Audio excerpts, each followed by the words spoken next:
मंजिल मिलेगी भटक कर ही सही, मंजिल मिलेगी भटक कर ही सही, गुमराह तो वो हैं जो घर से निकले ही नहीं। प्यारे दोस्तों, ये बात, ये शायर द्वारा लिखी शायरी बड़ी सटीक बैठती है। अगर आप कुछ ना करने से बढ़िया कुछ करो तो आपको बहुत बहुत कम समय के अंदर आपको मंजिल प्राप्त हो सकती है। इसी वीडियो के साथ मैं मेरा आज का वीडियो में शुरुआत करता हूँ, आज का सेगमेंट आपको शुरुआत करता हूँ। आप इससे पहले मैंने कार्बोहाइड्रेट, वसा और प्रोटीन के बारे में डिस्कस किया था। बहुत अच्छे तरीके से आपको समझाने का मैंने कोशिश की थी। आप मेरे पिछले वीडियो में, मेरे डिस्क्रिप्शन के अंदर आपको सारे वीडियो मिल जाएंगे साइंस के रिलेटेड। आज हम डिस्कस करते हैं विटामिन के बारे में। विटामिन भी एक भोजन का मुख्य अवयव है। विटामिन की वजह से ही अपना शरीर वृद्धि और विकास के अंदर भागीदारी होता है। इसमें आपका शरीर के अंदर जो वृद्धि और विकास होता है उसका विटामिन का बहुत बड़ा महत्वपूर्ण भाग होता है, महत्वपूर्ण इंपॉर्टेंस होती है। इसी के बारे में डिस्कस करते हुए आज विटामिन को मैं आपको समझाने की कोशिश करता हूँ। कहते हैं कि विटामिन शरीर के अंदर तो नहीं बनते, बाहर से अपने को लेना पड़ता है। अगर आपने एक, मैं छोटा सा आपको एग्जांपल के माध्यम से समझो, अगर आपने कभी नींबू, अगर आपने कभी भी निचोड़ा होगा या नींबू आपने डाला होगा सब्जी में, तो आप सब्जी के ऊपर डालते हो। सब्जी जब आप बन के आ जाती है उसके ऊपर डालते हो, ना कि आप अंदर पहले डालते हो। अगर अंदर आप डालते हो तो वो उसके अंदर जो सिट्रिक एसिड होता है, उसमें एस्कॉर्बिक एसिड होता है, वो वहाँ ख़त्म हो जाता है। अगर एस्कॉर्बिक एसिड अगर गर्म चीज़ में आप डालोगे तो वो पूरा जो एस्कॉर्बिक एसिड है, जो विटामिन सी है, उसमें आपको प्राप्त नहीं होगा।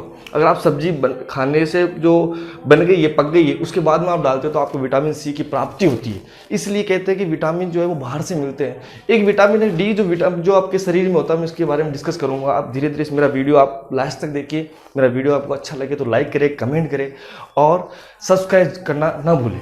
चलो शुरुआत करते हैं। विटामिन शब्द जो दिया था वो फंक ने दिया था। फंक, इसका पूरा नाम सी फंक है। सी फंक 1912 में दिया था। कई बुकों में 1911 का भी जिक्र है। आप 1912 एकदम ऑथेंटिक है। 1912 में अंदर सी फंक ने क्या दिया, विटामिन सब दिया। विटामिन अक्सर जो आप विटामिन ए बोलते हो, विटामिन बी बोलते हो, विटामिन सी बोलते हो, विटामिन डी बोलते हो। इसके बारे में जो डिस्कस किया था वो डरमंड ने किया था, वो 1920 में किया था। विटामिन सब तो सी फंक ने दिया था। और विटामिन अक्सर के बारे में, जो वर्ड के बारे में ए बी सी डी जो बोलते हैं, अक्सर वर्ड जो दिया था वो दिया था डरमंड ने 1920 के अंदर। उस समय विटामिन की खोज जो थी वो अभी भी आज ही 15 विटामिन की खोज हो चुकी है। विटामिन एक स्ट्रक्चर के माध्यम से समझने की कोशिश की कि भाई ये जो अपने सी फंक थे, एक स्ट्रक्चर होती है बॉडी के अंदर, जो अपने एक भोजन के अवयव जो होते हैं, एक कंपोनेंट होता है, वो पार्ट होता है। इसलिए उन्होंने एक स्ट्रक्चर के माध्यम से समझने की कोशिश की। अक्सर के बारे में दिया था डरमंड ने 1920 में, आपको शायद याद हो गया होगा। फिर बात करते हैं अपन, इसमें महत्वपूर्ण जो तथ्य हैं, नोट है, वो उत्प्रेरक की तरह कार्य करते हैं। एक कहते हैं कि अपनी बॉडी के अंदर विटामिन का होना बहुत ज़रूरी है।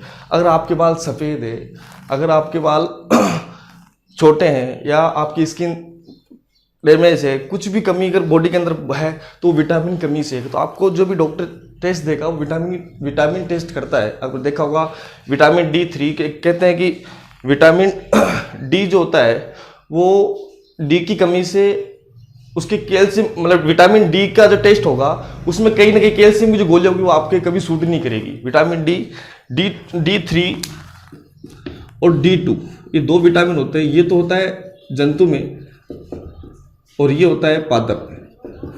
जंतु और पादप, विटामिन D3 और विटामिन D2 पादप में होता है, D3 जंतु में होता है। तो विटामिन का टेस्ट जो अपन करवाते हैं, तो अगर D3 कमी किसी व्यक्ति के अंदर है, उसके अंदर कैल्शियम कभी भी सूट नहीं करेगा। उसको कैल्शियम कितनी गोलियां खा ले वो कैल्शियम कभी सूट नहीं करेगा। तो अपन डिस्कस करते हैं विटामिन के बारे में। ये उत्प्रेरक की तरह कार्य करता है, लेकिन ये अकार्बनिक पदार्थ है जो वृद्धि विकास के लिए सहायक होता है। अकार्बनिक, इनऑर्गेनिक पदार्थ है विटामिन। जैसे अपन ने कार्बोहाइड्रेट पढ़ा, वसा पढ़ा और प्रोटीन पढ़ा, वो भी अकार्बनिक पदार्थ है। उसी में से एक जो विटामिन है वो भी क्या है, अकार्बनिक पदार्थ है। विटामिन बाहर से लेना पड़ता है, सही बात है। मैंने शुरुआत से आपको कही, विटामिन जो है पूरे ही आपको बाहर से लेने पड़ते हैं। एक विटामिन डी है जो आपके शरीर में बनता है। फिर बात करी मैंने घुलनशीलता के आधार पर। क्यों घुलनशीलता, एक डिजोल्व जो होता है वो उसके आधार पर आप समझने की कोशिश करो। मैं क्या समझाना चाह रहा हूँ आपको। विटामिन जो है वो किस माध्यम से आपके शरीर में पहुंचते हैं और शरीर के किस पार्ट के द्वारा वो एक स्थान से दूसरे स्थान पर जाते हैं। तो घुलनशीलता के आधार पर, डिजोल्व के आधार पर दो प्रकार के होते हैं, एक तो जल, दूसरा वसा। वाटर सोल्यूबल और एक फेट सोल्यूबल, दो प्रकार के जो होते हैं वो आपको दिख रहा होगा स्क्रीन के ऊपर। जल के आधार पर है और वसा के आधार पर। जल के आधार पर विटामिन बी और सी होता है, जल के आधार पर विटामिन बी और सी होता है, और वसा के आधार पर विटामिन ए, डी, ई, के होता है। अगर आपको जल के आधार पर याद करने की कोशिश करूं, मैं ट्रिक के माध्यम से समझाने की कोशिश कर रहा हूं आपको। जो ट्रिक है वो है WBC। WBC मतलब वाटर सोल्यूबल विटामिन बी और विटामिन सी। आप ट्रिक याद रखें, WBC water soluble vitamin B and vitamin C, जो आपको जल में आराम से समझ में आ चुका होगा। अगर वसा, उसके बाद में जो बचा वो सारे क्या है, वसा है, फेट सोल्यूबल है, vitamin A, vitamin D, vitamin E, vitamin के। ओके, आगे डिस्कस करते हैं इसके वर्क के, फंक्शन के, कार्य के, कि आपके शरीर के अंदर विटामिन कैसे कार्य करते हैं। रोग प्रतिरोधक क्षमता, आपकी बॉडी को रोग प्रतिरोध, आज कोरोना जैसी महामारी चल रही है, अगर विटामिन की कहीं कमी हो तो आप किसी भी रोग से आप नहीं लड़ सकते। रोग प्रतिरोधक क्षमता जो होती है, आपकी इम्यूनिटी पावर जो है वो बढ़ाता है विटामिन। इसके बाद में भूख समान रखने के लिए, कभी आप इक्वलिटी कोई भूख में व्रत करता है, रोजा रखता है या किसी भी आधार पे है, तो उसको विटामिन क्या करता है, बॉडी को मेंटेन करता है, उसको संयमन करता है, उसको कंट्रोल करता है। इसके बाद में तीसरा है पाचन क्रिया को सुचारू रखता है। अगर विटामिन कमी से अगर आपका कमी होगी तो उसको पाचन प्रक्रिया सही नहीं होगी, उसको कहीं ना कहीं बीमारी से ग्रसित होना पड़ सकता है। तो विटामिन एक ऐसी चीज है, विटामिन की भरपूर मात्रा अगर आपकी एकदम संतुलित, एकदम बैलेंस डाइट अगर आपको मिल रही है, उसमें विटामिन की सही मात्रा मिल रही है, तो आपको पाचन की जो प्रक्रिया होगी वो बिल्कुल सुचारू रूप से चलेगी।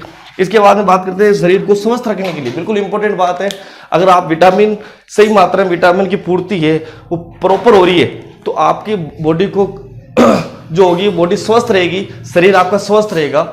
इसके बाद में अपन बात करते हैं सामान्य विटामिन के बारे में बात करते हैं। सामान्य विटामिन जो होता है, जनरली विटामिन अपनी बॉडी में जो पाए जाते हैं, हालांकि इसके बारे में अपन डिस्कस एक बारी से एक विटामिन को अपन डिस्कस करेंगे। इससे पहले मैं आपको नॉर्मली बता देता हूँ सामान्य विटामिन है, उनमें उसका सामान्य नाम क्या है और क्या वो अपने शरीर में इंपॉर्टेंट रखते हैं, इसके बारे में जानकारी देता हूँ मैं। Vitamin A, vitamin B, vitamin C, vitamin D, vitamin E, vitamin K. Vitamin A का नाम जो है वो रेटिनॉल है, रेटिनोल्डिहाइड भी होता है, केरोटीन भी होता है। आप रेटिनॉल याद करो, इसमें रतौंधी रोग होता है, जो आपके एक आंखों से संबंधित रोग, इसमें विटामिन ए में होता है रेटिनॉल। इसके बाद में विटामिन बी है, उसको थायमीन जो होता है, थायमीन सामान्य नाम है, और थायमीन जिससे होता है बेरी रोग भी होता है। विटामिन सी एस्कोर्बिक स्किन संबंधी होता है, स्कर्वी रोग जिससे होता है विटामिन सी से होता है। Vitamin D calciferol, vitamin E tocopherol, vitamin K phylloquinone, ये 6 है। इसके बाद में विटामिन जो आपको बी दिख रहा है, ये बी कॉम्प्लेक्स है, इसमें काफ़ी सारे आपको विटामिन 12 तक आपको विटामिन बी मिलेंगे। तो मैं इसकी ट्रिक के माध्यम से समझाना चाहता हूँ कि रेटिनॉल, थायमीन, एस्कोर्बिक, कोल्सिफिरोल, टोकोफिरोल, फिलिकोन जो आप कैसे याद रख सकते हो। तो आप एक ही ट्रिक के माध्यम से याद रखो कि बहुत सारी है विटामिन है, कार्बोहाइड्रेट है, वसा है, आपको इसे याद नहीं रह सकती। अगर किसी भी चीज़ को आप याद करना चाहो तो आपको कम से कम एक ट्रिक तो रखनी ही पड़ेगी। तो इसको आप कैसे याद करेंगे, रत एक टॉफी, रत एक टॉफी, र से रेटिनॉल, थ से थायमीन और ए से एस्कोर्बिक,